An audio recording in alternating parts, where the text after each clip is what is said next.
What is up, y'all? I just recorded this whole video and I realized it was stuck on this frame the whole entire time, so you couldn't see what I was talking about. But I'll do it again. It doesn't matter.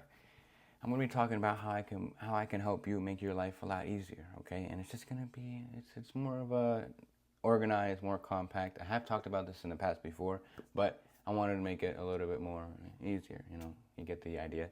But yeah, we're gonna switch this time. There we go. Now you can see what I'm talking about. You don't understand how I was just it was unlucky. Anyway, living life on easy mode. What if I told you life can really feel easy? Not because problems disappear, but because you see them differently. Most people live life on hard mode without even realizing it. They fight, they resist, they try to control everything, and they call it normal. But when you understand the scale of consciousness and what the ego really is, you realize life doesn't really have to be this way. Now, if you are new to all these different, scale of consciousness and what the ego really is, what you think the ego is, I really am here to help you understand it, and so you can better, make your life a lot more easier. And again, if you are someone who's also like really religious and you're pushed away from consciousness or spirituality and stuff like that, because I have a couple of friends who are like that as well, just stick around. You can imply this into any part of your life. This isn't just an objective thing. If you want to imply it to God, I honestly the scale of consciousness and God go hand in hand for me, so it's not like any different. But just stick around. I promise you this will help you change your life. And if it doesn't, sorry. Why? Yeah, but once you understand what these things are and you realize life doesn't have to be this way, so we'll understand why the scale of consciousness really matters. We have to go over the scale because this is one thing we can't control, the state we operate from. Your state of consciousness changes everything. How you see life, what comes into your life, even relationships you attract, right? Now, this is the scale of consciousness, and now I want you to pay attention to these two red lines, okay? This red line right here that my cursor is on is between 200 and 170. Now, 175 it was.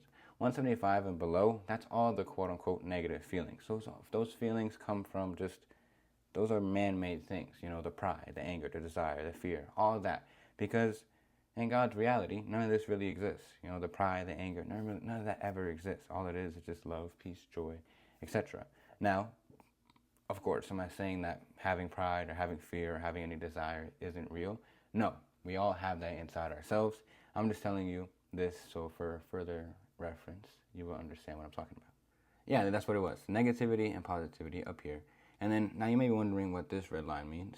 Between 200 and 499, the power, it's a lot more reason, it's a lot more science-based stuff, there's a lot more separation. It's more of a dualistic thing. There's a cause and there's an effect. There's a reason and there's a who. There's like all these different things. But in reality, you just got to learn to understand that God really is this whole entire thing, and you begin to elevate. The more and more truth you seek, the more and more you read it, even into the Bible, you begin to understand that, hey, intellect, the reason, the logic doesn't really play a role in the spiritual journey you're in with God. So hopefully you can understand. But if you are pushed away on that, you're really just trying to see how you can live life on an easier mode or live life easier. Promise you, I will be able to help you here. But just stick around. Let me stop talking. Now, I've already talked about that. I'm going to give you an example. Oh, yeah, sorry. Every level of this scale has its own reality. Okay, I'm going to give you the example of the homeless man. Picture this. There's a homeless man on the street, right? And now, if you're someone who is angry, which is the power 150, you will think, why isn't he doing anything better with his life? Or just, why isn't he doing with his life? Just throwing anger, okay? And if you're someone who's prideful, you're going to think, well, I'm better than him. You're trying to dehumanize him and put yourself above him just to fill your own ego, right? Fill your own pride. Now, if you're someone who's shameful, which is the lowest thing, you think he's what's wrong with the world. You throw shame onto him, okay? The same homeless man, but different realities. And this doesn't just apply here. This applies in every area of your life. For money, for example, money problems. Say you're losing money, and someone in pride ties their identity to their bank account. So when money goes down, they feel shame and anger. They might act tough, but deep down they're scared. They're protecting their identity, protecting their current state of consciousness without even realizing it. Now, if you are someone who is prideful, I mean, maybe this kind of resonates with you. When you lose money or you lose something valuable that you know, sort of need in order to feel that thing within yourself, start to pick out, you know, start to just accept and be like, hey, this really is who I am. You know, I'm trying to realize that, hey, I do carry a lot of pride into me. Maybe this is what gives me results that I don't want. Because someone who is prideful, okay, I know a lot, like a bunch of entrepreneurs in this world, they're really prideful. They really want money. They want all the material stuff. They want the girls, everything, the status, right? But once they get those things, they attach themselves so much onto it. They attach their status, they attach their security, they attach their love, all these things that God can fulfill to those things that can be taken away from them so easily. So when those things are at risk, they get so scared inside, because if they lose any ounce of that money, any ounce of the things, the materialistic stuff, then they lose an ounce of themselves, you know? And that ounce feels like a whole volcano of just lava. I'm not making sense, but you know what I mean. It's like that. Like when people attach their identity to things outside of them, then they truly rely on things that can be taken away from them in a second. And which is why maybe things have been taken away from you and you realize, man, why am I so upset? Why am I so angry? Why am I so scared? Why am I so sad? It's because you attach your identity, you attach a piece of yourself, you attach your happiness to something, someone outside of you, which, you know, cause that hole within you, okay?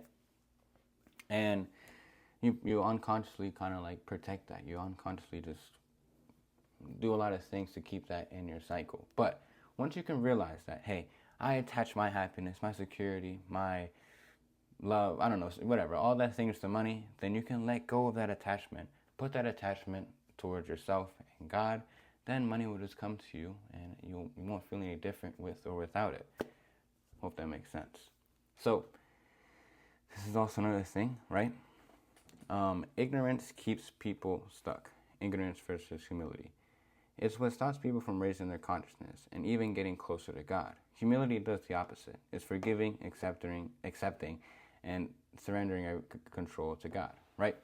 Now, the reason why I said being able to accept, being able to forgive yourself, being able to just even realize the fact that you are in a state of mind that isn't, you know, on a positive scale, you'll begin to realize, like, hey, I can really take more control of my life. I can control what comes in and what comes out. Not entirely, of course, but in at least that higher scale. And it really is just up to you whether or not you're going to be ignorant and not accept the fact that you were that person and continue fighting that story, saying that, hey, I am that person. Or maybe you just truly want to be like that. You want to be angry. You want to be prideful. Or you can't let go of something in the past. You gotta take one, you know, you gotta take one for the team. You gotta take one for yourself, honestly, and just let that thing go. Because I didn't mention this here, but a lot of people, like, they like to suppress those emotions, right? So someone who's prideful, back to the money thing, they like to suppress the fact that they're scared, the fact that they feel shameful if they lose any money. So they just hide that. And until someone provokes that, like, hey, are you scared you're gonna lose money? That is what triggers them, and that unleashes a whole lot of emotion that they've been suppressing inside of them. But they won't even realize what they've done until it's done. And unfortunately, the person that's receiving that negative energy is going to be like, you know, just ask you a simple question, you know? And so those outbursts have happened to you. I want you to realize that this really is the reason why. You're in that same cycle that's been keeping you down, okay? But once you can truly let go and surrender your life to God, you can surrender those non-responsibilities. You can surrender all those things inside your head, which is truly what keeps us inside that loop. The ego, it's right here. Sorry, it's right here. Let me not get too ahead of myself. But yeah, this is how I can understand myself. This is how I can understand other people. So, for instance, if you came up to me and I was like, are you scared of losing money? And you blow up on me, then I truly understand deep down you're just really fearful and you attach yourself to money. I'm not going to make fun of you. I'm not going to call you out. Maybe I am if you're really truly friendly with me, or if, you know, you're open to it. But it's more I just understand you and I still show love to you. And it's just your journey. We're all in this together. So, yeah, hopefully you guys can understand that. Man, I'm talking a lot, yo. I don't know if I can do this anymore. Joking. The ego, your false self. Think of your ego as a little version of you, the one carrying all the negative programs and beliefs you picked up growing up. Most people unconsciously live from this ego, which is why they stay stressed, anxious, and trapped in the same patterns. But when you surrender these old programs to God, you raise your consciousness and rewrite your story. This is super, super important. Becoming aware of what's been holding you back, what's been keeping you in that negative state of mind, being able to write that down and understand, hey, this is what my ego thinks. This little version of me. That's the new ego I want you guys to think a bit about. Okay, the ego is not, you being prideful. The ego is that little version of you, that kid version of you that's still living inside of you, still trying to protect you, still trying to keep you comfortable and predict and control all these other things that's making you go crazy, blow up, okay? You got to understand that once you're able to surrender him or her, surrender that ego inside of you continually, day in and day out, the easier and easier life will get. Because you'll stop getting in your own way by staying in your mind. You'll stop producing results you don't like, and you start to rewrite your own story. Live the life you truly want to live, the one that God's calling you to be, calling you to live. But yeah, I have a lot more videos breaking down, honestly, each and every single one of these topics. Especially this one, I go over the ego a lot. So if you are interested, I'll probably leave a link down below to a new video that you can check out. But yeah, this is my introduction to that. But I hope that makes sense. I hope you understand that the ego is a bunch of your old stories, old programs that you need to be able to become aware of and accept and forgive yourself about, to let go and surrender to God. And then once you surrender that thing to God, you rewrite your story saying, hey, I'm not prideful anymore, I'm full of love.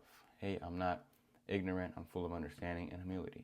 Those type of things. And you will live a life that's much more flow, okay? Duality versus God's reality. Oof, this is going to be pretty spiritual, right? The ego sees life in duality. Good versus bad, right versus wrong, here versus there. But in God's reality, there is no opposite. Things just are. One thing the ego likes to do is to prove who is right or wrong, or everything like I said, good or bad, or what's justice and unjust. We got to understand that everything is going to happen the way it's supposed to happen. It is what it is. One of my favorite sayings, it is what it is. That thing happened, it is what it is. It was supposed to happen. But if you can take life and whatever happens, realize that it's happening for you, not to you, then you can start taking life as it is. And the thing is, like, we all understand we can't control life. We can't control other people. We can't control if this video blows up or not. We can't control whether or not you'll watch this whole video or you won't. All I can control is who I am, what I put my focus on, what my state of mind is, and just my connection with God. Like those type of things, I can wake up tomorrow and all my friends leave me. I don't want my friends no more. I can't really control that. But again, those circumstances outside of you does not dictate how you should feel or what's good or what's bad or what's right or what's wrong. Everything just is what it is. So stop trying to control so much things. Stop trying to select that what's good or what's bad, and just realize, hey, everything that's going to happen, everything that happened before, everything that's going to happen in the future, it's going to happen the way it's supposed to happen. I have no control over that.